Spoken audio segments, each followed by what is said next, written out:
Isang magandang umaga po muli sa ating lahat, mga SCM family, no? Balik po muna tayo sa ating video worship sa araw na to. Hallelujah. Purihin ang Panginoon sa mga pagkakataon na ngayon po nakakapag face to face na tayo katulad last Sunday, at mauulit po yan sa December 5 at December 12 po. Sa December 5 sa Riverside po tayo. Sa December 12, yun po yung ating Thanksgiving. So doon po tayo, pabalik po tayo sa Elang. No, makikilugar po muna tayo uli pansamantala sa mga Corpus family, kila Kuya Dante at Ate RC. Hallelujah. Purihin po natin ang Panginoon. Salamat o Diyos sa umaga na to. Salamat minsan pa Panginoon na sa aming pagsamba may mga kapilian katulad nito. May mga options, kaya salamat Panginoon. Salamat din at medyo nagkakaroon na ng kalayaan. Kalayaan kami katulad nito na makapaggawain, Lord, ng sama-sama katulad na nangyari noong linggo at mga magaganap pa sa mga darating pang linggo. Salamat po Panginoon. Purihin ka at patuloy na dalangin namin na bagamat hindi pa po lubusan na nawawala yung virus na yan, ay lagi namin hinihiling na kami po ay ingatan mo at balutan mo ng banal mong dugo o Diyos. Sa pagkakataon na to, linisin mo yung puso namin, ang isip namin, at kami po ay makagampan fully, Lord God, fully, wholeheartedly, Lord God, na makagampan kami sa iyong kaharian at sa iyo mismo. Maluwalhati ka namin, mabigay namin yung kaluguran para sa iyo sa araw na to, O Diyos, at nawa maging katanggap-tanggap po ang mga offerings po namin sa iyo, Panginoon. Patuloy na pagpalain mo ang bawat isa sa lahat po ng aspeto ng aming mga buhay, sa lahat ng mga may nararamdaman na hindi maganda sa kanilang katawan. Ikaw po ang Diyos ng kagalingan namin, kaya magtitiwala po kami sa iyo, Panginoon, sa lahat ng mga nagagamot. Gamitin mo po mabisang tool ang mga gamot na to upang lubusan silang gumaling at lumakas. At Panginoon, sa lahat ng mga may pangangailangan, hindi naman po yan nawawala sa aming mga tao. Ikaw po, Panginoon, ang aming Jehovah Jireh, our great provider, Lord God. Kaya, Lord, pagharian mo ang bawat isa sa amin ngayon. Mangusap ka, O Diyos, sa mga oras na to, sa bawat isa, banal na spirito, maging sa mga nakakapanood, nakakapakinig ng video na to, Panginoon. Maghari ka nga pong tunay, Panginoon, at nawa maraming maabot ang salita mo na ito, hindi lang para sa amin, O God. At dalangin din namin, Panginoon, na palagi ko pong sinasabi, without you, I am nothing. Pangunahan mo po ako, God. Ikaw po yung kalakasan ko at ikaw yung sinusunod ko. Let your will be done, Lord God. Maging sa mga salita na ipagkakalob mo po sa amin, Panginoon. Purihin ka, O Diyos, dakilain ang pangalan mo at mga salita mo, sabi mo nga sa Hebreo, ay two-edged sword. Humihiwa maging ng kaluluwa, Panginoon. Kaya dalangin po namin na kapangyarihan ng salita mo ay mag-manifest sa buhay ng bawat isang nakakapakinig sa oras na to, in Jesus' name. Amen. Hallelujah. Hallelujah. So, ang second greatest commandment po na binigay sa atin ng God, dalawa lang naman yun, di ho ba? Una yung love the Lord your God, that's the greatest commandment, and the second is love your neighbor as yourself. Sabi po yan sa Matthew 22:37-39. Although this is not our main verse, pero gusto ko pa rin pong basahin sa inyo muna yung Mateo 22, no? 37-39. Sabi po rito, sumagot si Jesus, kasi may nagtatanong po sa kanya, no? Kung babasahin po natin dun sa taas, sinusubok po siya. Kaya ang sagot ni Jesus, sumagot si Jesus, ibigin mo ang Panginoon mong Diyos ng buong puso, ng buong kaluluwa at ng buong pag-iisip. Ito ang pinakamahalagang utos. Ito po yung sinasabi ko, no? Greatest commandment. Ito naman ang pangalawa. Ibigin mo ang iyong kapwa gaya ng iyong sarili. Hallelujah. Yun. Love your neighbor as yourself. That's the second greatest commandment given by our Lord Jesus Christ. No? Now, sino ba yung neighbor po natin? Sino ba yung kapwa natin? Of course, sabi mo, yung kapwa ko, yung kapwa-tao natin, di ba? Pero sa ating pong pag-aaralan, we must identify who is our neighbor, just like the story of a good Samaritan, di ba? Sabi nga doon, sino ba yung neighbor na binabanggit? Kapag gano'n na yung nangyari doon sa The Good Samaritan, yung nangangailangan, yung taong nangangailangan. Yun yung ating neighbor. Yes, literally, neighbor natin, kapitbahay, kapwa natin. Those are literal meanings of the word neighbor. But beyond that word, yun yung sinasabi po natin at yung aaralin natin, yung mga taong nangangailangan. At ito po yung ating verse na sa Romans 15, 1-6. 1-6 po. Punta po tayo sa Romans chapter 15.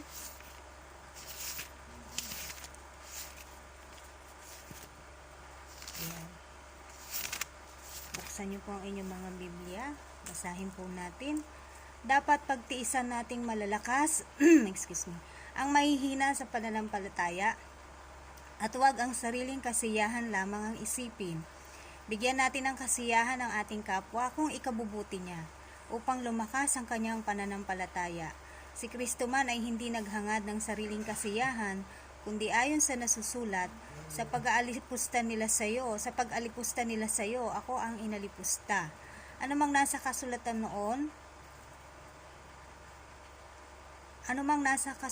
noon pang una ay nasulat sa ikatututo natin, sapagkat lumalakas ang ating loob at nagkakaroon ng pag-asa kapag binabasa natin ang mga aral na matatagpuan dito. Loobin nawa ng Diyos na nagpapatatag at nagpapalakas ng loob na mamuhay kayong may pagkakaisa kay Kristo Jesus. Sa gayon, sama-sama kayong magpupuri sa Diyos at Ama ng ating Panginoong Heso Kristo. Salamat Panginoong Jesus sa pagkabasa po ng sa iyong salita. Minsan pa, hiling namin ang banal na Espiritu na bigyan kami, Panginoon, ng kaunawaan, kapahayagan at pagtanggap sa mga ipagkakaloob mo pong aral sa umaga na to. In Jesus' name, Amen. Hallelujah. Sabi po dyan sa binasa natin, una pa lang, no? Dapat pagtiisan nating malalakas ang mahihina sa pananampalataya at huwag ang sariling kasiyahan lamang ang iisipin. Isang mukha po ng evangelism ay yung para sa mga mahihina sa pananampalataya. Diba, pag sinabi kasi natin kailangan mag-evangelize tayo, dun pa sa talagang hindi nakakakilala. At hindi pa tumatanggap sa ating Panginoong Hesus, hindi pa nakakarinig ng mga salita ng Diyos. So, isang mukha ng evangelism po ay ito, no? Yung para sa mga mahihina sa pananampalataya, no? Kumbaga, sabi nga dyan, yung love your neighbor, 'di ba? Yung second, kaya ko inano muna kanina yung second greatest commandment. Love your neighbor as yourself, mahalin mo yung kapwa mo. Ito po 'yon, dahil nangangailangan sila. Anong kailangan nila? Yung pagkahina ng kanilang pananampalataya. So kailangan nila ng tulong, kailangan nila ng assistance. Kailangan nilang lumakas kasi sabi diyan, 'di ba? Bigyan natin ng kasiyahan ang ating kapwa kung ikabubuti niya upang lumakas ang kanyang pananampalataya. So, our purpose para doon sa mga pinapalo up natin na mga kapwa na po natin na or kapatiran na po natin na pinapalo up po natin ay muling lumakas ang kanilang mga pananampalataya. Amen. Sabi ko nga last Sunday, okay lang na i-follow up yan na kung na-follow up ko na, i-follow up mo pa, i-follow up pa nung kung sino mang kapatid, wala pong problema, no? Sabi nga sa verse 2, sinasabi ko, yun yung bigyan natin ng kasiyahan ng kapwa natin. Kasi somehow, iba po talaga yung pakiramdam na, uy, maraming nangungumusta sa akin, maraming nagtatanong sa akin. Iba rin naman yung feeling doon sa kinukumusta. doon sa ipa-follow up natin, no? Kasi marirealize nila that they are important, no? Mahalaga po ang bawat isa sa atin. Tandaan po natin yan. Whether ikaw yung nasa bahagi ng malakas or nasa bahagi ka ng mahina, lahat po tayo ay mahalaga sa Diyos. Hindi naman niya inalay yung buhay niya para sa malalakas. Hindi niya rin naman inalay yung buhay niya para sa mahihina. Inalay niya yung buhay niya para sa lahat, no? Sa ikaliligtas po nating lahat. So nagkakaroon lang ng kategorya ng pagiging malakas at mahina. Depende na po sa pagtanggap natin sa salita ng Diyos at sa mga pangyayari sa ating mga buhay. Yan, mga factors po yan ng mga nagiging sanhi ng pagiging malakas ng tao at ng pagiging mahina ng tao, no? Depende sa pagtanggap niya ng word at pagtanggap niya ng problema sa buhay niya. Sa bahagi po natin na sinasabi sa atin dito, dapat pagtiisan nating malalakas ang mahihina sa pananampalataya, bigyan ng kasiyahan ng kapwa at wag ang sarili. Isa po ito sa tinatawag nating self-denial. Diba? Following Jesus Christ means selfless. Hindi na tayo, hindi na yung mga sarili natin, yung binibigyan po natin ng kasiyahan, no? Hindi na natin inaaring yung buhay natin na to ay hindi na po sa atin. Sa Diyos na, simula po nang tayo ay manampalataya, sumunod sa ating Panginoong Hesus, ang buhay po natin na to ay nasa Panginoong Hesus na. Di ba? Sabi nga ni Pablo, for me to live is Christ, no? Doon muna tayo sa for me to live is Christ. Yung buhay natin na to sa Panginoong Hesus. Kaya when you are taking up the cross, no, yung pagdadala natin ng cross natin araw-araw po yan, sabi, kasama po doon yung denying of oneself. You're not going to think na pag ginawa ko ba to sa kanya, sasaya ba ako? Pag ginawa ko ba to sa kanya, magbe-benefit ba ako? Pag ginawa ko ba to sa kanya, yung puro ikaw, hindi na. Kung hindi, ang sinabi rito, bigyan ng kasiyahan yung kapwa at yung hindi yung sarili mo. Sa ikabubuti niya, no? Sa ikabubuti niya, no? Baka gawin nating maliwanag yung ikabubuti niya ayon sa paglakas ng kanyang pananampalataya. So, hindi mo siya pasisiyahin o hindi mo ibibigay yung gusto niya kung mali naman yung ginugusto niya. Pangungonsinti naman po yun, no? Doon sa ikabubuti niya, kaya nga napakaganda ng verse na to dahil ginawa niyang maliwanag. Sa ikabubuti niya upang lumakas ang kanyang pananampalataya. Yun yung concern natin, yun yung target natin sa mga mahihina sa pananampalataya. Amen. No? So, self-denial, when we do this, pagtiisan nating malalakas ang mahihina, kahit na hindi na maganda yung nararamdaman mo. What I mean hindi maganda is, siyempre po, naiintindihan ko, tao lang tayo. Minsan napipikon tayo, naiinis tayo, nagkakaroon tayo ng mga ganyang pakiramdam. But you're going to deny all these things just for the sake of your neighbor. And that is called love. Hindi ba ang galing ng Diyos kung paano niya talaga dinidefine ng love, ang pag-ibig. Ganun niya kasi tayo minahal eh. So, tayo, ginagawa ng Diyos sa atin, pinalalawak niya rin yung kaunawaan natin para maabot natin ang mga mahihina at maramdaman natin yung pagmamahal sa kanila. So, instead na mapipikon ka, maiinis ka, you will feel love, no? Yung maaawa ka na rin. So, kasama sa mararamdaman natin doon sa mga mahihina, nagkakaroon na rin tayo ng pagkaawa na nararamdaman sa kanila. Bakit? Kasi, kailangan nila eh, no? Nakakaawa sila, alam mo kung bakit? Kilala nila ang Diyos, pero hindi nila makayanan kung ano yung cross, no, yung burden. No, hindi ko po sinasabing malakas na malakas ako o malakas na malakas yung mga malalakas na sinasabi sa pananampalataya. Pero meron po talagang malakas sa pananampalataya. Amen. At yung mga malalakas sa pananampalataya, ang silang magiging susi upang itong mga mahihina sa pananampalataya ay muling lumakas sa pananampalataya. So meron pong tulungan na magaganap, no? Para naman doon sa mga mahihinang pananampalataya na pinapalo up o ipapalo up, kakausapin, ini-mentor, ika-counsel, isa namang magandang bagay na masasabi ko po sa inyo ay ang pagtugon nyo naman. Pagtugon nyo ng positibo, kung saan ikaw sa sarili mo, alam mo mahina ka. Ngayong may umaabot sa'yo, magpaabot ka. No? May nangungumusta sa'yo, may nagsasabi, may bumabati sa'yo, may nagsasabi sa'yo ng hello, good morning. Kahit walang maraming salita, 'di ba? Magpaabot ka naman. Dahil alam namin na kailangan nyo ng tulong. So inaabot namin kayo, magpaabot. Yung mga taong dapat na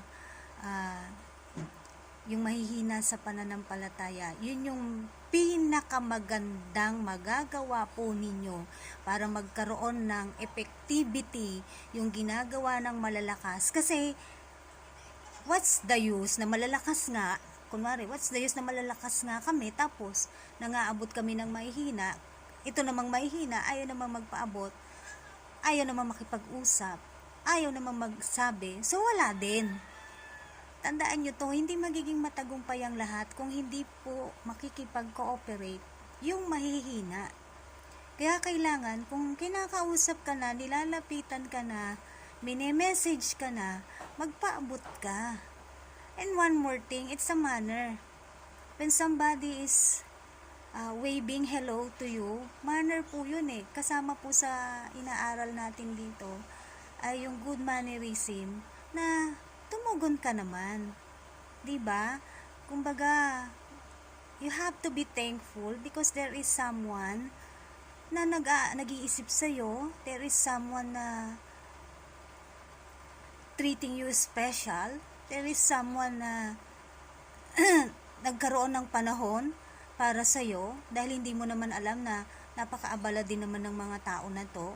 Kung paanong iniisip mo abala ka, abala din naman yung mga nagagawa nun, 'di ba? So ano lang tayo, give and take lang tayo para maging matagumpay yung mga ginagawa po natin dito sa iglesia natin. Makipag-cooperate po yung mga pinapollow up. Makipagtulungan po kayo kasi ang susi ay dalawa, no? Ang magiging susi ng tagumpay po ng ginagawa natin ay nasa ating dalawa. Nasa pagtutulungan ng malakas at ng mahina. Amen po. Amen. So, one more thing na sinabi ko nung nakaraang linggo when we do evangelism, no? Is to be ready for persecution. Bakit? Sabi kasi sa verse 3, sabi rito, tingnan nyo. Si Kristo man ay hindi naghangad ng sariling kasiyahan, kundi ayon sa nasusulat, sa pag-alipusta nila sa'yo, ako ang inalipusta.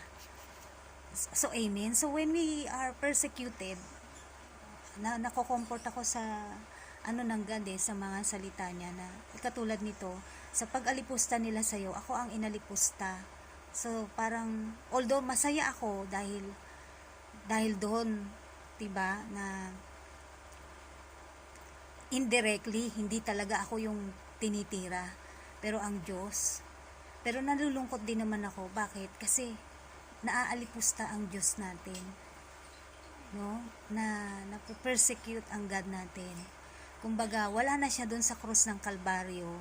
Dumadanas pa rin siya ng mga paghihirap, dumadanas pa rin siya ng persecution sa pamamagitan ng ginagawa ng mga tao na pagpe-persecute sa mga mananampalataya. Lalo na kung ang mananampalataya ay maraming bunga, binabato po talaga, no? At syempre, bilang tao, somehow merong nararamdaman yon, pero salamat sa Diyos. Sabi ko nga kahapon na nagkaroon po kami ng pagkakataon ng mga leaders na makapag-fellowship. Malaki ang pasasalamat ko talaga at ako ay born again. na ako ay nasa Panginoong Hesus. Dahil kung hindi, sa mga dinadanas ko na to, baka luka-luka na ako. Maaari kasi hindi mo makayanan eh. Dahil sa iba-ibang aspeto ng buhay mo na napakaraming, bawat aspeto na yon may struggle, no? So, hindi po biro, no?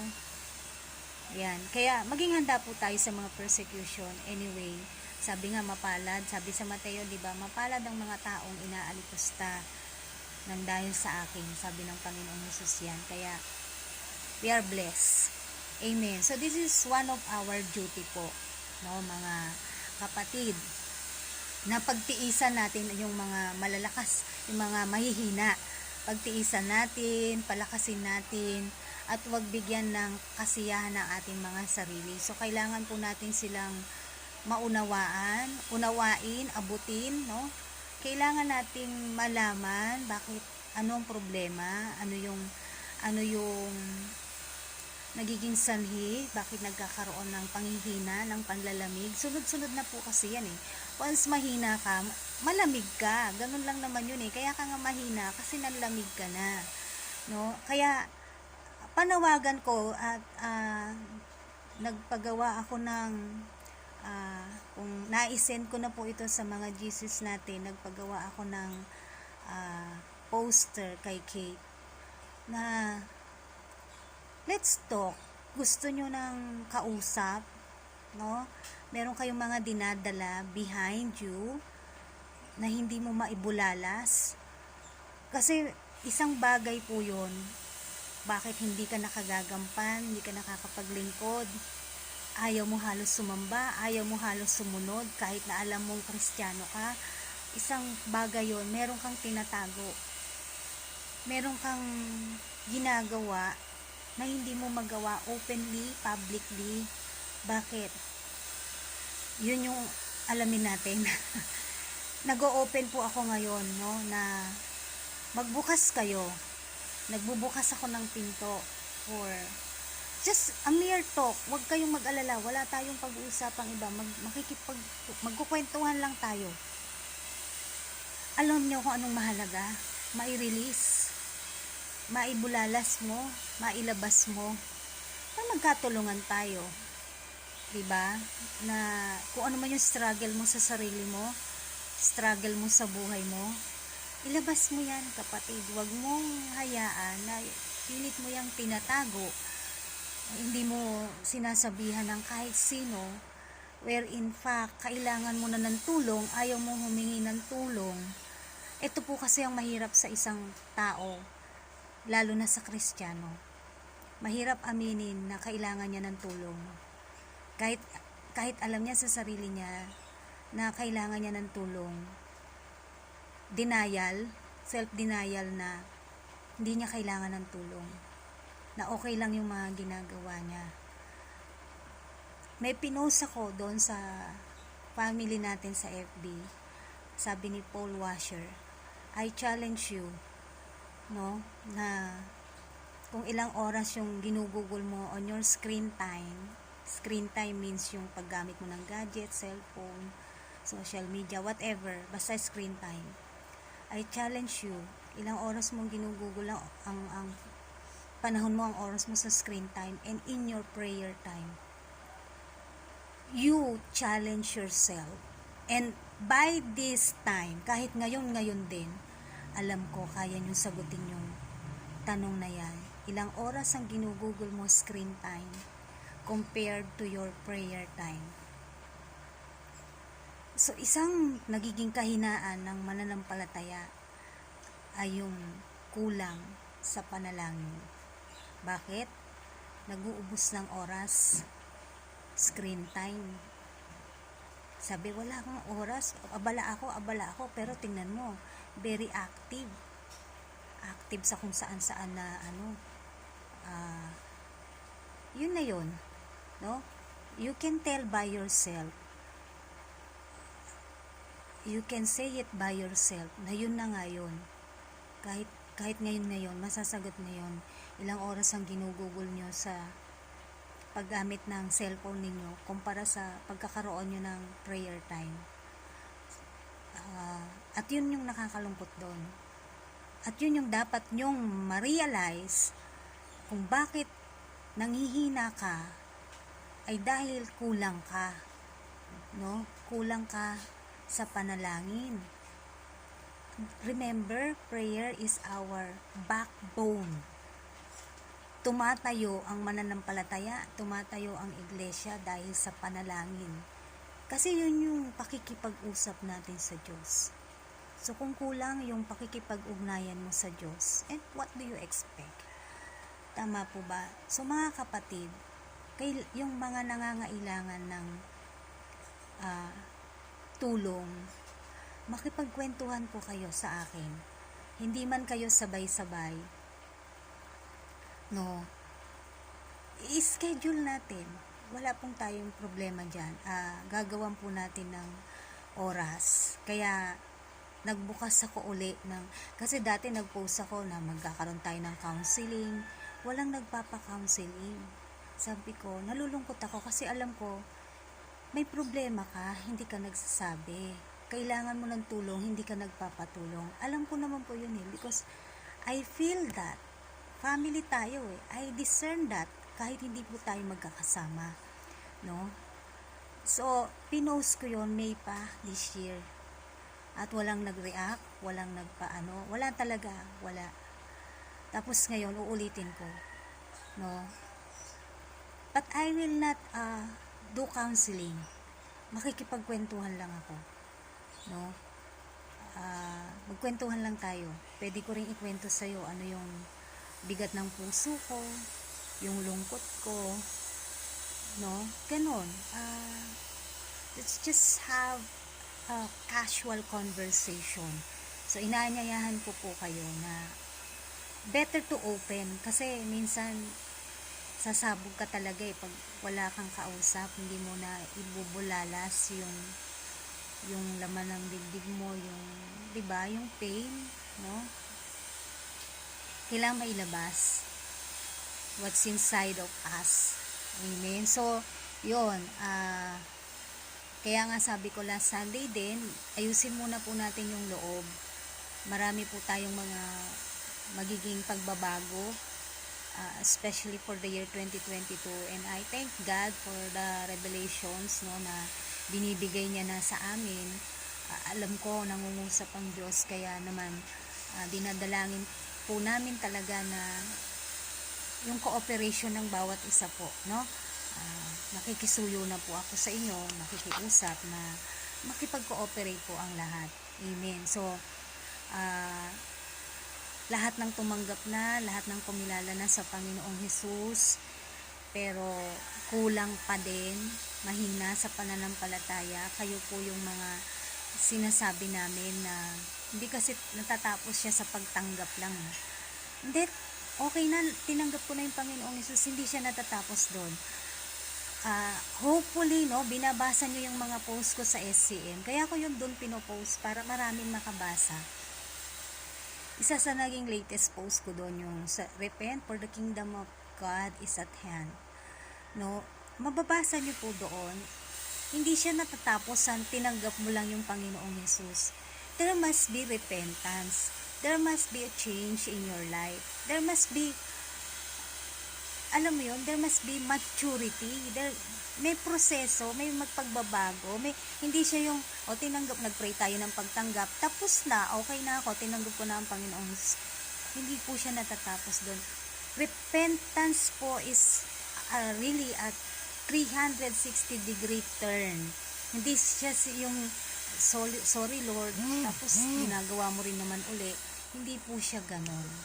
Amen. So, I hope basahin nyo po yun. Basahin nyo para mas maging maliwanag sa inyo. Kasi kung itatakal ko pa po yan lahat dito, magiging mahaba po tayong maigi.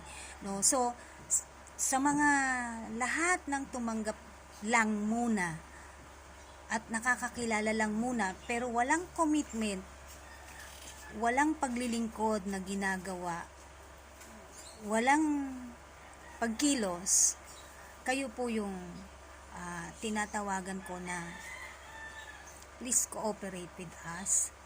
message us kung kinakailangan nyo po talaga, lalo na yung mga nasa labas ng GC sa Messenger, no? Pwede po kayong mag-iwan ng mensahe kung may mga tanong kayo, no? Mag-PM po kayo. Palagi ko po yan sinasabi, mag-PM kayo para magkaroon tayo ng ugnayan at pagkakataon na makapagkwentuhan. Sa mga malalakas naman sa pananampalataya, no? Sa mga mahihina, sa mga malalakas, makinig po tayong lahat. Kailangan natin ng magtulungan. Because, katulad na sinasabi ko kanina, two-way yan eh. Yung nagpa-follow up at yung pina-follow up, kailangan nagtutulungan. Amen. Or else, hindi rin naman po magiging matagumpay ang ginagawa ng malalakas kung hindi makikipagtulungan ang mga mahihina sa pananampalataya. So again, tinatawagan ko po kayo na calling your attention, no? Once, ano yung sign na ganito yan eh. Tanungin mo yung sarili mo. Ano yung sign na kailangan ko na ng tulong, na akala ko hindi ko kailangan ng tulong? Yung challenge lang ni Paul Washer. Ilang oras ang ginugugol mo screen time and in your prayer time. Doon pa lang malalaman mo na that you really need help. Amen. Sabi kasi sa verse 4, tingnan nyo ha. Verse 4, anumang nasa kasulatan noon pang una, ay nasulat sa ikatututo natin. Sapagkat lumalakas ang ating loob at nagkakaroon ng pag-asa kapag binabasa natin ang mga aral na matatagpuan dito. Amen. Kailan ka natututo? Kailan tayo nagkakaroon ng pagkatuto? At bakit sinulat ang mga aral kahit noon pa sa ikatututo natin at natututo tayo kapag, ano sabi? Kapag binabasa ang mga aral. Isa pang tanong, paano mo malalaman na kailangan mo ng tulong? Nagbabasa ka pa ba ng Biblia? Basa na hindi yung parang basang masabi lang na nagbasa ka, pero walang pagkaunawa, walang panalangin, walang kapahayagan mula sa Panginoon, walang devotion. What I'm trying to say is devotion and meditation. Iba kasi yung reading lang eh, reading alone, no? So kapag binabasa natin ang aral, saka tayo nagkakaroon ng pagkakatuto. So kapag hindi mo na yan ginagawa, no? Or binubuksan mo lang ang Biblia mo kapag linggo, kapag service, kailangan mo na rin ng tulong. And you know what? Kahit po hindi ko kayo isa-isahin, I know marami po ang nangangailangan na ng assistance. Kaya kung ako sa inyo, magsasabi na ako para maumpisahan po natin ang ating pagkukwentuhan. Amen. So another danger in Christian life is this. I-share ko sa inyo yung nabasa ko. Hindi ko kilala yung sumulat, pero ang pangalan niya ay Martin Lloyd Jones. Sabi niya, alam ko, pinost ko rin po ito. I know of nothing which is more tragic than to see Christian people who remain exactly where and what they always were. Anong ibig sabihin nun? Ulitin ko I know of nothing which is more tragic than to see Christian people who remain exactly where and what they always were. They end as children as they began. Batang nagsimula, bata pa rin natapos. Walang paglago. Dangerous po yan. Dangerous, tragic sa isang mananampalataya kapag kaganyan. Walang paglago, walang pagtaas, walang pag-level up, walang pagtangkad. In short, walang maturity na nagaganap sa buhay mo. Pagka din po kayo parang yung kantang spaghetti pataas pababa. Nako, hindi po matured yun. Yung siyempre, pag spaghetti pataas, okay ka. Pag pababa, hindi ka na naman okay. So may time na okay ka, may time na hindi. Ngayon okay, bukas hindi. Maya-maya okay ka na naman, mamaya-maya hindi na naman. Yung mo ay you need help. Amen. Kasi ang tunay na lumalagong mananampalataya, maring, di ba, pataas yan. Maring nagsasway. Patayo uli. Pataas. Aangat uli. Pakonti-konti. Sway uli. Hindi ko sinabing di nagsasway. May sway. Nag-slant yan. Pero tatayo uli. Tapos diretso uli. Pero kung ganon, saan ka makakarating nun? Diba? Kung papanik ka ng hagdan, hindi ka makakarating. Hindi mo aabutin, hindi mo tatapusin hindi mo matatapos ang pagpanik ng hagdan. Naunawaan po natin. Kaya kung spaghetti pababa pataas ka, kailangan mo ng tulong. No, dahil hindi po gano'n ang disenyo ng Diyos. Kaya niya tayo tinuturuan, kaya niya sinasabing magbasa tayo ng Biblia, no? Para nga tayo ay magkaroon ng kalakasan. Even Jesus Christ, kahit ang Panginoong Jesus po, doon, yung prayer niya sa John, di ba? Sabi niya that they should be one, that they should be united so that the world will know that God sent Jesus Christ into the world as His Son. Kahit siya nananalangin ng ganun, na magkaisa po tayo. Amen. So, ganun kahalaga yung unity. Kaya nga sabi ko sa inyo, maraming kahulugan ng unity, no? Verses 5 to 6, loobin nawa ng Diyos na nagpapatatag at nagpapalakas ng loob na mamuhay kayong may pagkakaisa kay Kristo Jesus. Sa gayon, sama-sama kayong magpupuri sa Diyos at Ama ng ating Panginoong Hesukristo. In time, no? Pag po naging maayos yung ating pong pagkukwentuhan, nakipag-cooperate ang mga mahihina doon sa mga malalakas, no? Magaganap itong sama-sama po tayong magpupuri, itataas ang pangalan ng Panginoong Jesus. So we want to be united so that our praise can bring glory to God. Amen. And so that SCM will not suffer anymore. Always remember, pinagkatiwala po ng God sa atin ang iglesia na to. Siya yung head, pero tayo yung katawan. Yung katawan yung kumikilos, yung katawan ng gumagalaw, no? Yung head, sa kanya nagmumula lahat ng command, lahat ng brain, no? Sa kanya. Pero sinong gumagalaw, sinong kumikilos? Ang katawan. Pag hindi kumikilos ang katawan, kahit na anong talino, anong ganda ng plano ng head, sa tingin nyo ba may mangyayari? Wala. So we have to do our part. So connect po ito, starting last Sunday, that we really need to do our function, that because we need to revive evangelism. And then now, ang pinapaayos sa atin ng Diyos, yung mga malalakas, pagtiisan, no? Palakasin ang pananampalataya ng mga mahihina. Kayo naman, tumugon kayo. Alam nyo, binigay ko na yung mga ilang signs kung paano nyo malalaman na kailangan nyo ng tulong, no? Magpatulong po kayo. We're just here. We're just here for you. Amen. God loves men. Mahal po ng Diyos. Huwag niyo pong kakalimutan to. Mahal po ng Diyos ang tao. Mahal niya po tayo. We should be thankful. You know why? God gave this word to us because of you. Kung hindi ka niya mahal, ano ba kung manghina ka dyan? Diba? Ano ba kung manlupaypay ka dyan? Pero mahal ka niya, kaya inuutusan niya yung malalakas na pagtiisan ng mahihina at palakasin ang kanilang mga pananampalataya. Kaya makipag-isa po tayo. Verses 7 to 8, tingnan po natin. Sa Romans din, hindi na po tayo maglalalayo. Puro dito lang po yung ating verse.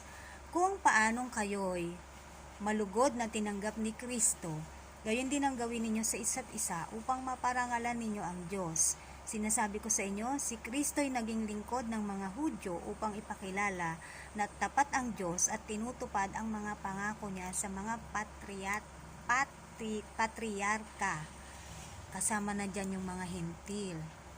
Opo, tayo po bawat isa sa atin talaga may weaknesses, no? We're different from each other. Totoo po yan, no? Pero yung process of maturity, no? Yung maturity level po natin, dapat, kung kahit mabagal, dapat umuusad. Hindi spaghetti, no? Kailangan diretso lang na pataas. Although we have our own weaknesses, kaya nga sinasabi ko na po ito in advance.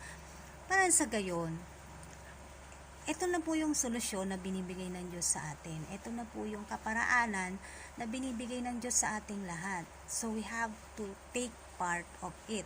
And we have to grab the opportunity para sa lahat. Para sa lahat. Kahit po sa mga kalalakihan po natin, I am also calling your attention. You know by yourself, kahit kayo po, alam nyo sa mga sarili ninyo, kung kailangan nyo na ng tulong or hindi. Mahirap pag ayaw nyo pong i-admit. Pero alam nyo po, nangungusap ang Diyos ngayon. Marami po sa mga SCM ang kailangan po ng tulong.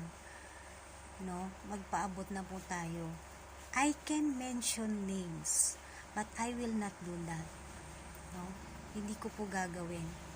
Makipagtulungan na po kayo, makiisa po kayo, no? Makipag-cooperate po kayo para, sabi nga rito, sabay-sabay tayong magpuri sa Diyos.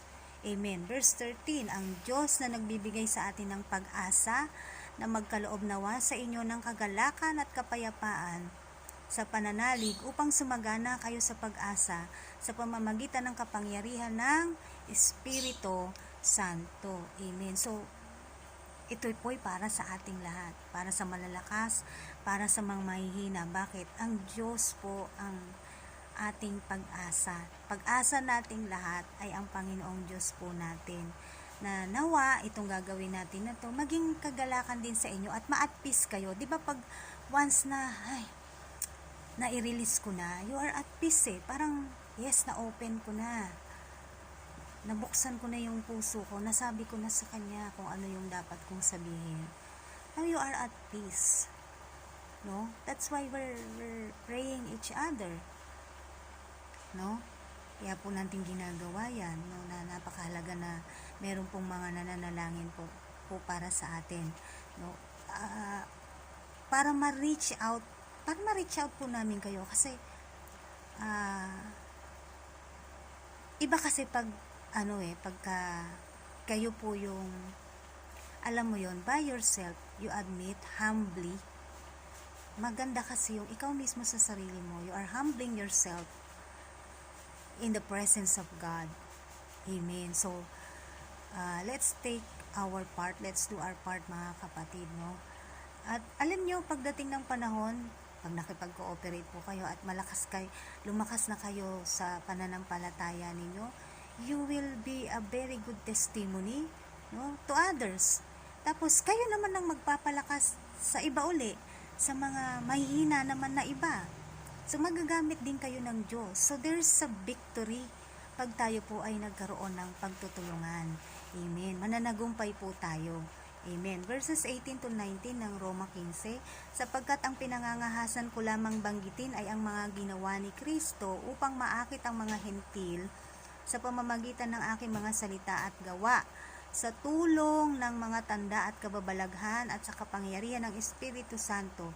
Kaya't sa lahat ng lupain mula sa Jerusalem hanggang sa Ilirico ay pinangaral ko ang mabuting balita tungkol kay Kristo.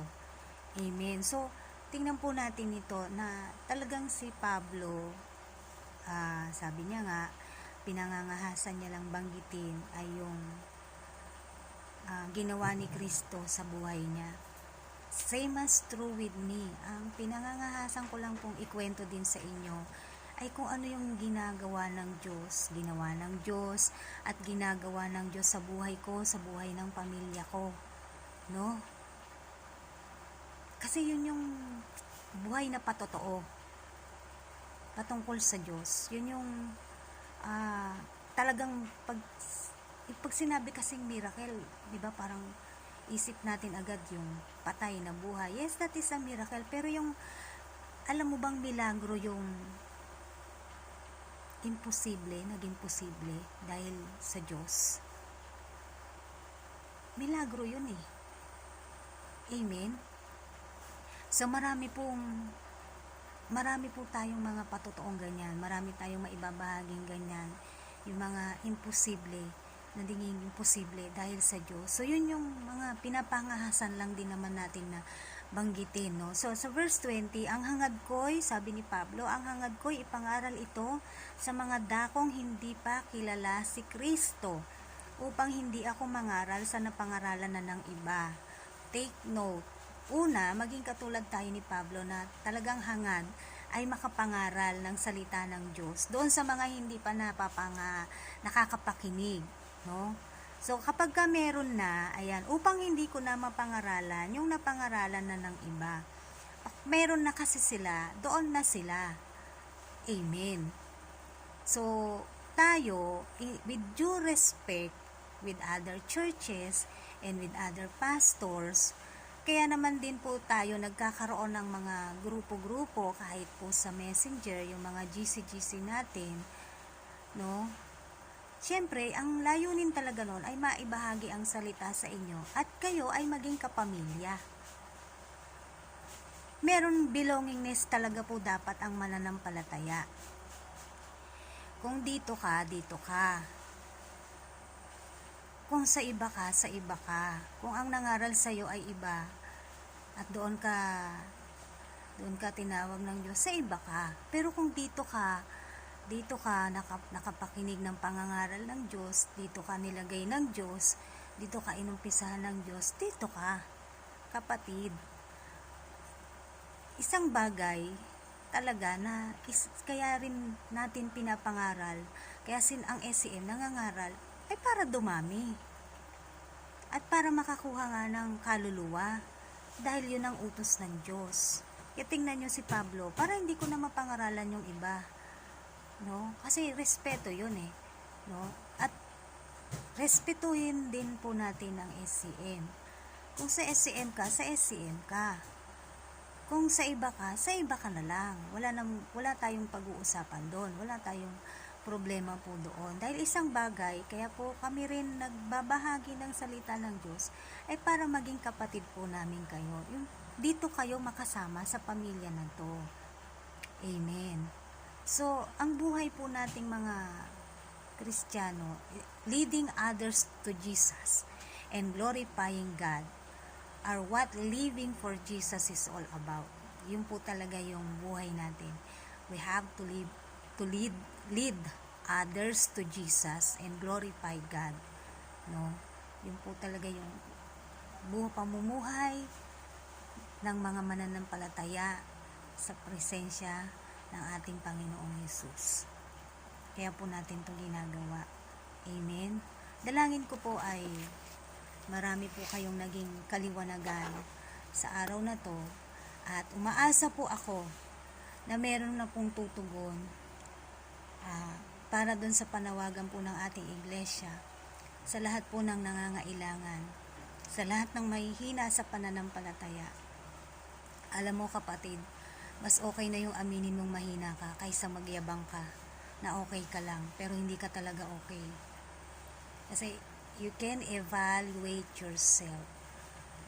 You can easily tell kung talagang ikaw ay malakas o mahina sa pananampalataya.